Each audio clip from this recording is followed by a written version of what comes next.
입니다. 성도에게 있어서 기도는 하나님의 명령이시고 또 하나님은 명령뿐 아니라 반드시 약속에 말씀을 근거해서 응답하실 것을 말씀을 했습니다. 그래서 예레미야 33장 3절에 너는 내게 부르짖으라 내가 내게 응답하겠고 내가 알지 못하는 크고 은밀한 일을 내게 보이리라. 할렐루야. 기도의 응답뿐 아니라 크고 비밀한 일까지 알려주신다고 그랬어요. 마태복음 21장 22절 너희가 기도할 때 무엇이든지 믿고 구하는 것은 다 받으리라. 할렐루야. 그러니까 믿음의 기도할 때 반드시 그것이 응답일 수 있고 기다려라 할 수 있고 또 어느 것은 우리에게 그것을 주었을 때는 잘못될 수 있기 때문에 노 하는 것도 있어요. 그러니까 여러분들 따랐다.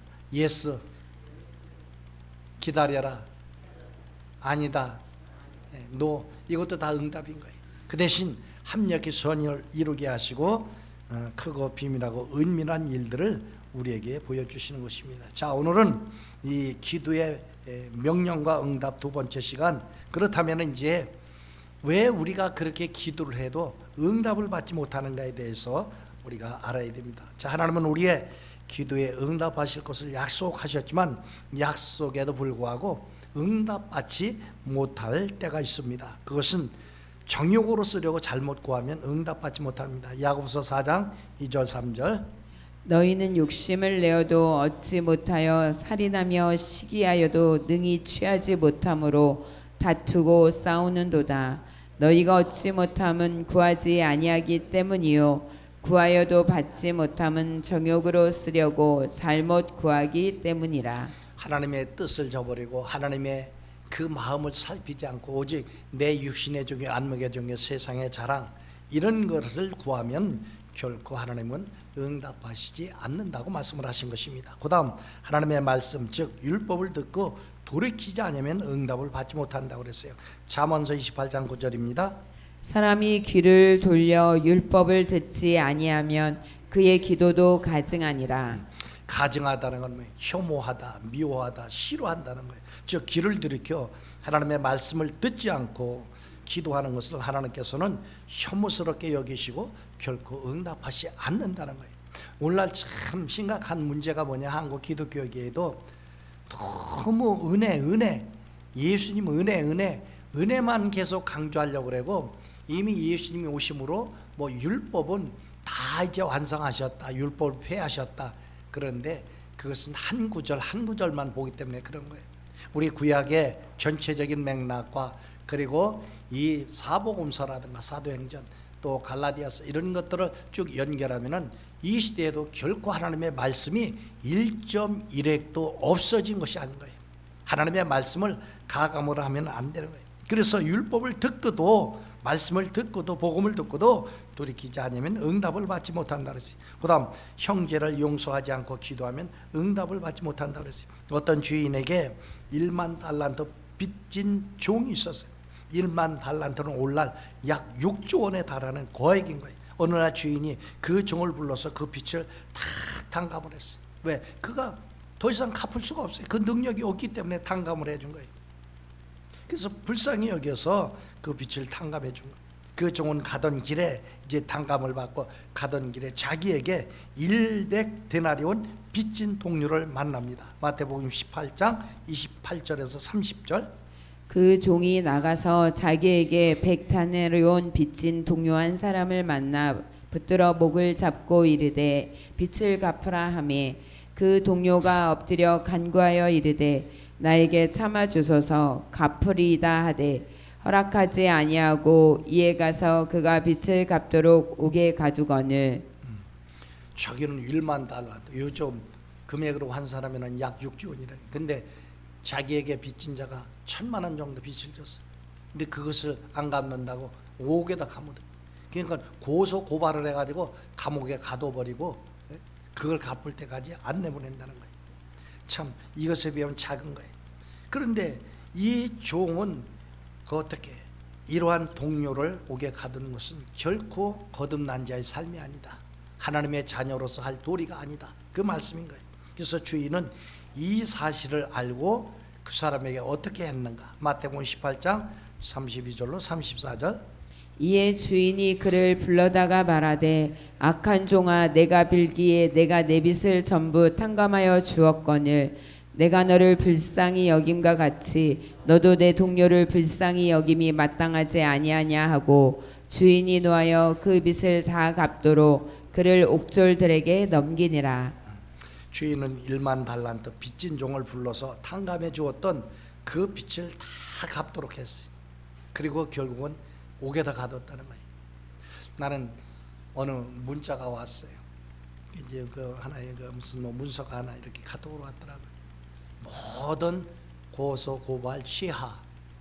그래가지고 다들 이제 고소 고발이 취하됐나 보다. 그랬더니 또 페이스북에 저녁에 보니까 또 그게 아니고 그게 일부 자기한테 불리하면은 고소 고발했다가 불리하면은 다 취하.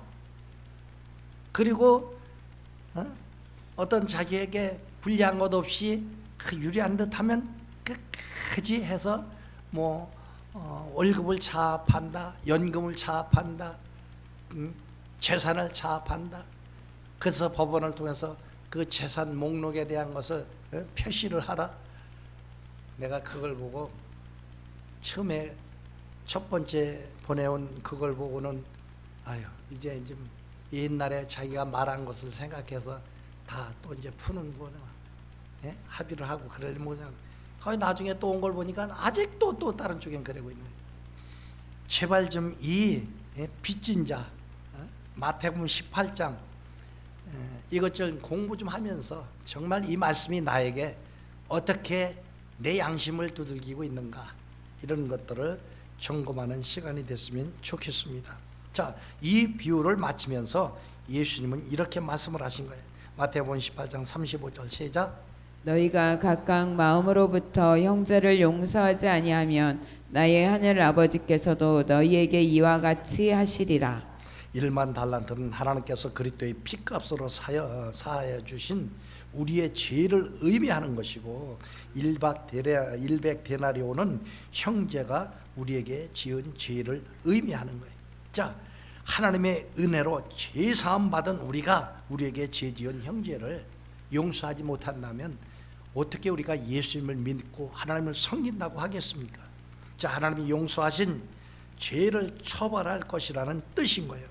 하나님과 우리 사이에 이 죄로 가로막히지 않게 너희가 서로 빚진 자가 있고 상한 자가 있고 고소고발이 됐으면 성경으로 돌아가서 기도하면서 서로 용서하고 화합하고 연합을 하라는 거예요. 그렇지 않으면 내가 네게 임하여 처벌할 것이라는 거예요. 그러므로 우리가 이러한 기도 명령과 응답 두 번째 시간 응답받지 못하는 것에 대해서 잘 마음판에 새기시기 바랍니다. 그래서 우리가 우리에게 죄 지은 자를 형제를 용서하지 않고 기도하면 아무리 기도해도 응답을 받지 못한다는 거예요. 그러나 예수님은 또한 이렇게 말씀을 하셨어요. 마가복음 11장 25절. 서서 기도할 때 아무에게나 혐의가 있거든 용서하라. 그리하여야 하늘에 계신 너희 아버지께서도 너희 허물을 사하여 주시리라 하시니라. 아멘. 그래서 기도할 때 죄지은 자가 죄지은 그 형제가 생각나거든 그를 용서해야 하나님께서도 우리의 죄와 허물을 용서하시고 기도에 응답을 하신다는 거예요. 저는 늘 성경을 읽고 또 성경을 공부하고 설교 준비를 하면서도 언제나 이런 말씀이 내 양심을 두들기면 나에게 악을 끼치고 손해를 끼친 사람들, 그래서 어느 때는 내가 분노하고 묘하고 그러더라도 오히려 그걸 또 다 기도하면서 다 씻어내.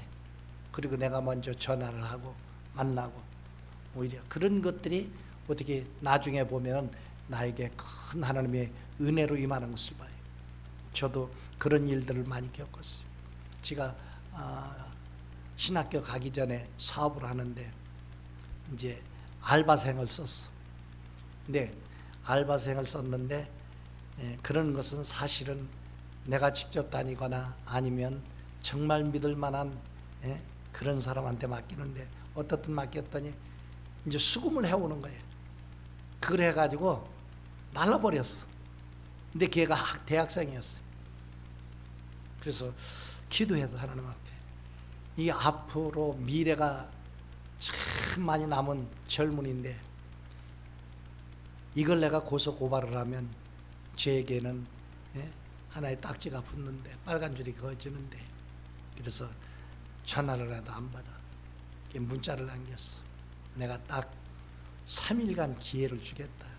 나는 너를 도와주려고 그러는 것이다. 너는 지금 대학생이다. 학문을 배우고 인생을 배워야 될 사람인데 네 앞으로의 날이 장구하게 많이 남아있는데 내 문자를 받으면 전화를 하고 날 찾아와라. 그랬더니 전화를 하고 통화가 됐어. 그래서 무조건 와라. 무서워하지 말고 무조건 와라. 그랬더니 왔어. 그래서 내가 살다가 보면 견물생심이라고, 사람들이 돈을 보면은 실수할 수도 있고 탐욕이 들어가서 일을 저지를 수도 있다. 그러나 너는 내가 그리스도인이라는 것을 잘 알지 않느냐. 내가 너를 용서할 테니까 가져간 거, 네가 쓴 거 말고 가져간 거, 남은 거 다 가져와라. 그랬더니 한 30% 썼어. 70%는 가져오더라고. 그래서 내가 용서해 줄 테니까 다시는 이런 일을 하지 말라. 그 대신 여기서는 일할 수 없으니까 딴 데 가서 알아보고 일을 하라. 오히려 그것이 나중에 수년이 흐른 후에 나에게 찾아왔어요. 자기가 졸업을 하고 사회생활을 하는데, 그리고 자기도 동네 교회에 다닌다는 거예요. 근데 그때 내가 생각이 나가지고 이제 자기가 사회생활하면서 믿음생활을 하는데 평생을 잊지 않고 살았는데 너무 감사하다고 그러면서 찾아오더라고. 찾아와가지고 그때 자기가 그 쓴 것에 대해서 몇 배로 갚는다 그래서 됐어. 그 깨닫고 다 예수님 믿고 학교 잘 졸업하고 사회생활 했으니 괜찮아. 그거 없어도 괜찮아. 여러분, 이것이 결국은 저에게는 신학교 가서 주의 종이 되게 하는 그러한 과정에 하나님의 큰 축복이었던 거예요. 그러니까 여러분들, 언제나 우리 마음속에 우리를 힘들게 하고 어렵게 하고 용서할 수 없는 사람들이 생겼을지라도 성경 보고 기도하다가 그것이 생각나거들랑 용서하시길 바랍니다. 사실 어떻게 보면은 우리 집사람이 그래요.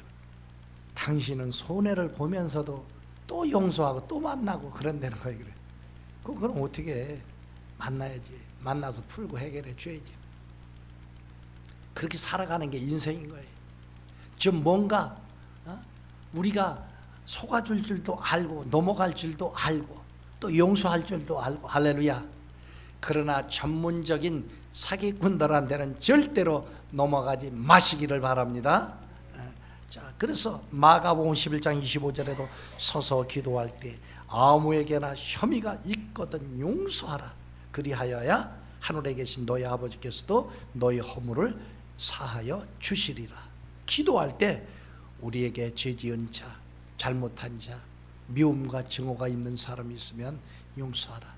그래야 우리 기도가 응답된다는 거예요. 또 왜 기도 응답을 받지 못하는가? 하나님과 우리 사이의 관계인 거예요. 하나님 앞에 더러운 예물을 드리고 기도하면 응답받지 못한다는 거예요. 말라기 1장 7절 9절입니다. 너희가 더러운 떡을 나의 제단에 드리고도 말하기를 우리가 어떻게 주를 더럽게 하였나이까 하는도다. 이는 너희가 야훼의 식탁은 경멸히 여길 것이라 말하기 때문이라. 만군의 야훼가 이르노라. 너희가 눈먼 희생제물을 바치는 것이 어찌 악하지 아니하며 저는 것 병든 것을 드리는 것이 어찌 악하지 아니하냐. 이제 그것을 너희 총독에게 드려보라. 그가 너를 기뻐하겠으며 너를 받아주겠느냐. 만군의 야훼가 이르노라. 너희는 나 하나님께 은혜를 구하면서 우리를 불쌍히 여기소서 하여 보라. 너희가 이같이 행하였으니 내가 너희 중 하나인들 받겠느냐. 자, 하나님과 우리 사이에 언제나 성실, 정직, 근면, 충성을 다하시길 바랍니다. 내가 쓸 것 다 쓰고 내가 먼저 취할 것 취하고 나머지 부스러기, 때 묻은 것, 오염된 것, 그래서 더러운 예물들을 하나님께 드리는 그 정신 자체부터 우리는 잘 씻어내야 돼요. 하나님께 언제나 우선적으로 좋은 곳으로 준비해서 드리는, 그래서 성경 공부한 만물 천물, 이런 것들. 그래서 사람들은 투자하고 그래서 돈을 하려고 불리려고 애를 쓰고 노력하는데, 우리는 이 하나님 앞에서 면전의식을 가지고 살아야 되네. 돈 앞에서도 정직하고 깨끗하고. 그럴 때 하나님께서 온전한 11조와 봉헌물, 11조만이라고 말씀하지 않았잖아요. 온전한 11조와 봉헌물까지도 겸해서 드리는 것이죠. 이런 것들이 결국은 하나님께서 기뻐 받는다는 거예요. 그런데 너희가 눈먼 희생 제물을 바치는 것이 어찌 악하지 않냐는가. 그러니까 짐승이라도 눈 멀고 병들고 그 쓸만한 거 좋은 것 드리는 게 아니라 못 쓸 거 이런 걸 드린다는 거예요. 쉽게 비유를 한다면은 과수원을 하는데 여러분들 파는 사람들이 그걸 다 열매를 따가지고 A급, B급, C급 다 분리하는 거 아시죠? 근데 요즘은 사람이 하는 게 아니고 기계가 다 하더라고요. 색깔별로 또 덜 익힌 거, 작은 거, 큰 사이즈 이런 것까지 다 그걸 세팅을 해내가지고 굴러가면서 자동적으로 이것들이 자기 큰 거는 큰 근육으로 들어가고 중간지 들어가고 작은 거 작은 곳으로 들어가고 그 중에 또 이렇게 색깔 있고 잘 익은 거는 그 다 들어가는 데가 다 돼 있어요. 야, 이게 과학의 힘이 참 대단한 거예요. 그래가지고 그걸 구분해서 갖다 파는 거예요. 그런데 진정한 그리스도인이라면은 모든 것들 중에서 가장 가치 있고 보람 있고 깨끗하고 좋은 것들을 하나님께 드리시기를 주님의 이름으로 축복합니다. 그런데 사람들은 그 정신이 너무나도 없는 거예요. 그래서 우리가 집을 팔거나 소득이 생겼으면 또 뭐 세를 주고 뭘 했으면 언제나 그거에 대한 만물들을 하나님께 정성을 드리는. 옛날에는 그런 게 있는데 요즘 시대는 전혀 없어. 아마 20년도 넘었을 것 같아요. 옛날에는 차를 하나 사면은요 꼭 교구장 목사님 모시고 예배를 드려요. 예배를 못 드리면 그냥 기도만이라도 해달래. 그래서 가서 간절히 기도를 하고 나면은 꼭 그것에 대해서 감사 예물을, 차선 것에 대한 감사 예물을 막 드리고 그랬어요. 근데 요즘은 몇십 년이 지나면서 그런 것이 다 사라졌어. 뭐 집을 사고 이사를 하고 뭘 하든 간에 그런 것도 없어. 자, 이것이 하나님께 정성을 다하는 것이냐 아니냐. 그래서 마음에 정한 대로 드리지 않고 인색하거나 억지로 드리는 예물을 하나님께서 어떻게 이런 것 드리면서 기도하면 기도에 응답을 하겠냐. 이 말씀이 바로 말라기서 1장 7절에 9절의 말씀인 거예요. 결코 그런 것은 응답하지 않는다는 거예요. 고린도후서 9장 7절입니다. 각각 그 마음에 정한 대로 할 것이요 인색함으로나 억지로 하지 말지니 하나님은 즐겨내는 자를 사랑하시느니라. 즐겨내는 자를 사랑하신다고 그랬어요. 그 다음 악을 행하고 기도하면 응답받지 못한다는 거예요. 이사야서 1장 11절 15절. 야훼께서 말씀하시되 너희의 무수한 재물이 내게 무엇이 유익하뇨. 나는 수량의 번제와 살진 짐승의 기름에 배불렀고 나는 수송아지나 어린 양이나 염소의 피를 기뻐하지 아니하노라. 너희가 내 앞에 보이러 오니 이것을 누가 너희에게 요구하였느냐. 내 마당만 밟을 뿐이니라. 헛된 재물을 다시 가져오지 말라. 분향은 내가 가증히 여기는 바요. 월삭과 안식일과 대회로 모이는 것도 그러하니 성회와 아울러 악을 행하는 것을 내가 견디지 못하겠노라. 내 마음이 너희의 월삭과 정한 절기를 싫어하나니 그것이 내게 무거운 짐이라 내가 지기에 곤비하였느니라. 너희가 손을 펼 때에 내가 내 눈을 너희에게서 가리고 너희가 많이 기도할지라도 내가 듣지 아니하리니 이는 너희의 손에 피가 가득함이라. 예. 너희가 손을 펼 때 내가 내 눈을 너희에게서 가리고 너희가 많이 기도할지라도 내가 듣지 아니하리니 이는 너희 손에 피가 가득하니라. 설교를 하는 우리 목사님들부터 말씀으로 돌아가야 돼. 말씀으로 돌아가야 돼. 너희 손에 피가 가득하니라. 이게 피가 가득하다는 건 꼭 뭐 살인을 하고 뭐 그런 것 말하는 게 아니야. 미화하고 증오하고 고소 고발하고 잘못을 저지르니까 그거에 대해서 회개하라고 외치고 시위를 하고 그러는 거 아니야. 그런 원인은 다 본인이 제공해놓고 그게 바로 손에 피를 묻혔다는 거예요. 적반하장으로 이러한 목사, 이러한 장로, 이러한 성도들을 고소 고발하는 그 자체가 너희 손에 피가 가득합니다.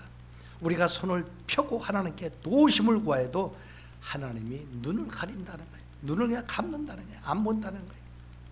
많이 기도할지라도 듣지 않는다는 거예요. 여러분들 잘못한 사람이, 죄를 많이 지은 사람이 그 누구를 찾아가면 반가워할 사람이 어디겠어.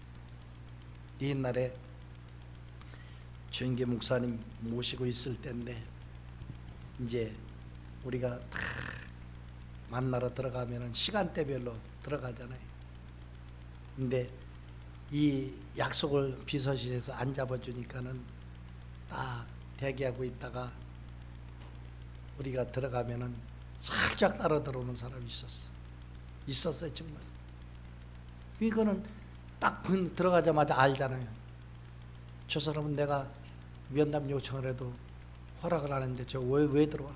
그러니까는 딱 처음에는 기뻐하고 얼굴을 환해서 어서 들어오느라 그러더니만 딱 그 사람 들어오니까는 혀가 싹 돌리시더라고.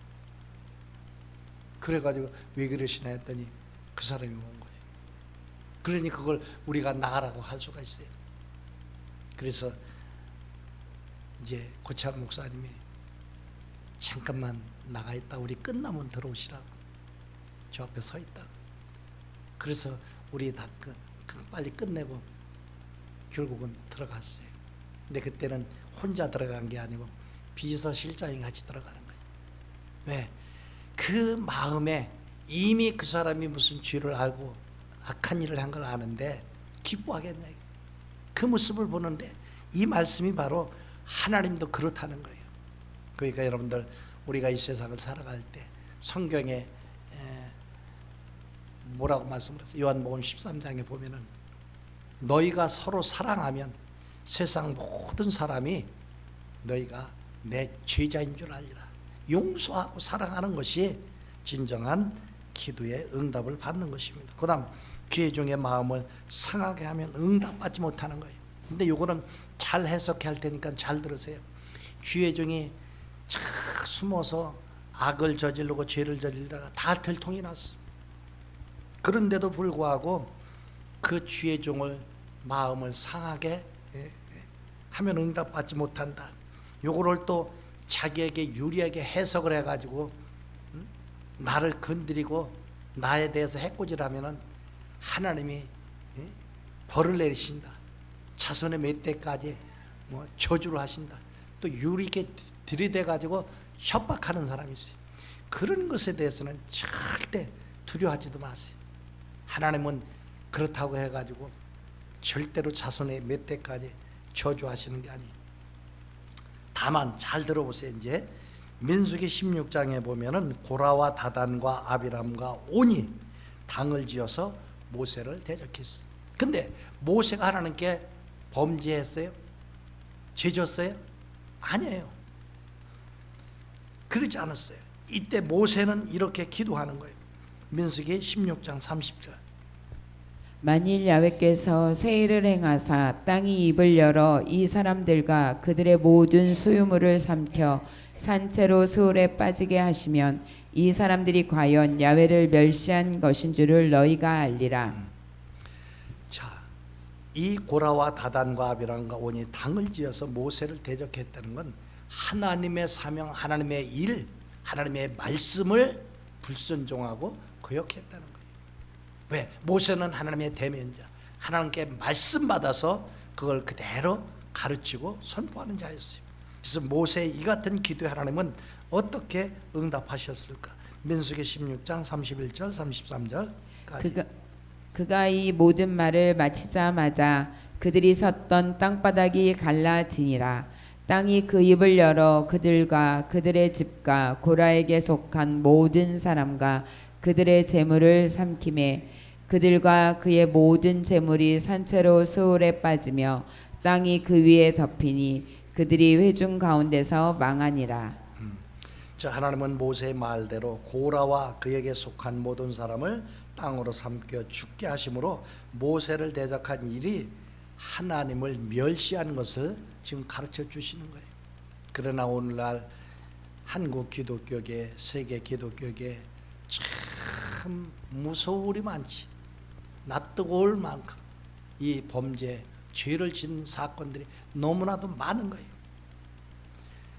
그러나 정말로 하나님의 대변자가 되고 말씀을 통해서 그리스도에게도 인도하고 천국으로 인도하는 그저 힘들거렸고 십자가를 지고 그 사명을 감당하는 신실한 하나님의 종들은 절대로 그렇게 하지 않는 거예요. 그런 종들을 대적하지 말라는 거예요. 그러므로 주의 종을 대적하거나 마음을 상하게 하면 기도에 응답이 없다는 거예요. 자, 그럼 기도해야 하는 궁극적인 이유가 있어요. 궁극적인 이유. 우리는 지난 시간에 이방인들처럼 중원 부원 기도하지 말라 그랬잖아요. 그럼 그들이 언제나 무엇을 먹을까 마실까 입을까에 대한 늘 의식주 문제에 가는 것만 가지고 매일 기도하는 거예요. 그런 기도를 하지 말라 그랬어요. 그러면서 이제 하나님께서 궁극적으로 문제 해결을 해 주시고 응답해 주시는데 더 중요한 이유가 있는 거예요. 그것을 누가복음 11장 9절로 13절은 말씀을 합니다.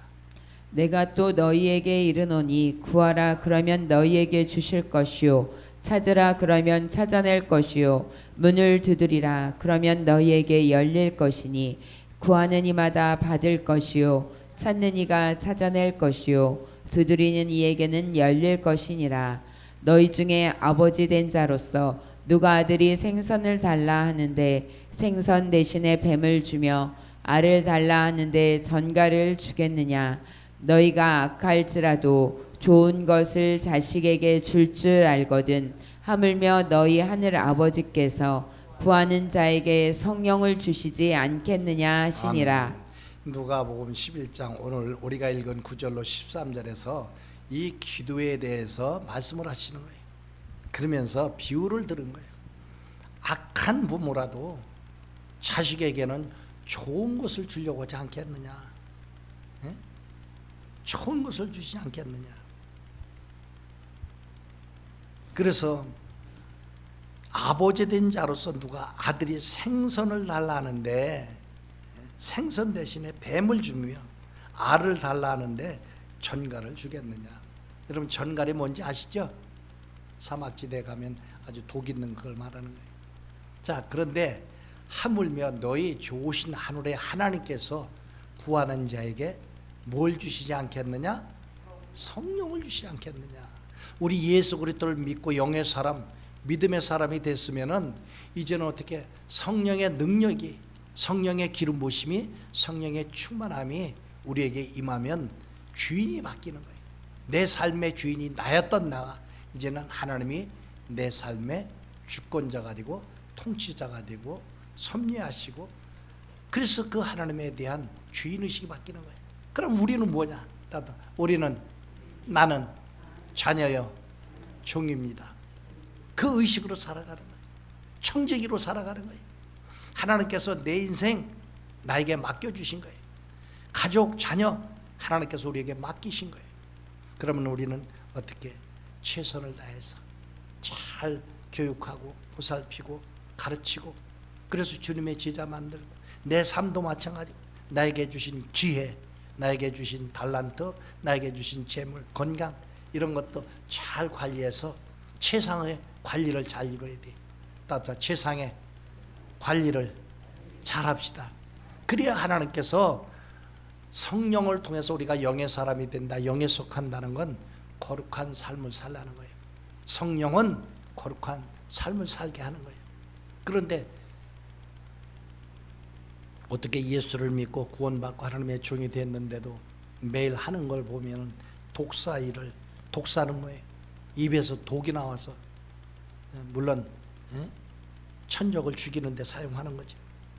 그래서 성령은 우리를 그리스도에게로 인도하고 그리스도의 심성, 그리스도의 마음을 알게 하시고 그걸 품게 하시고, 그래서 성령은 하나님의 사랑을 우리에게 부어주시고 성령은 예수님의 사랑을 우리에게 부어주시고, 할렐루야.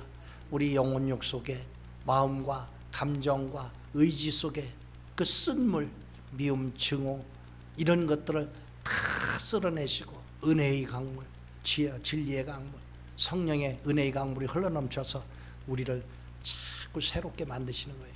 할렐루야. 그래서 새로운 꿈을 꾸게 하시고 이상과 환상을 보게 하시고, 그리고 하나님께서 그 모든 예언의 말씀들을 잘 분별해서 우리는 예언을 선포하고 축복을 선포하고 기적을 선포하는 것입니다. 그래서 여기서 좋은 것을 주시는데 그것이 바로 성령이라고 말씀을 했습니다. 이러므로 기도해야 하는 궁극적인 목적은 뭐냐? 성령을 받기 위해, 즉 하나님의 뜻을 알고 하나님의 나라와 의를 구할 수 있도록 성령은 우리를 진리로 또 천국으로 인도하시는 거예요. 그래서 지금 시대가 무슨 시대라고요? 기독교인들에게 따라서 성령의 시대, 교회 시대. 교회 시대는 바로 성령의 시대인데 왜 교회 시대가 성령의 시대냐? 예수님의 제자들을 가르친 그 당시는 예수님의 시대예요. 성자 예수님이 통치하시고, 그리고 이제 사도행전에서 예수님이 승천하시면서 그랬잖아요. 이 성을 떠나지 말라. 내가 성부 하나님께 부탁하는 것이 있다. 성령을 보내달라고 했다. 이 성령을 충만히 받을 때까지 성을 떠나지 말라.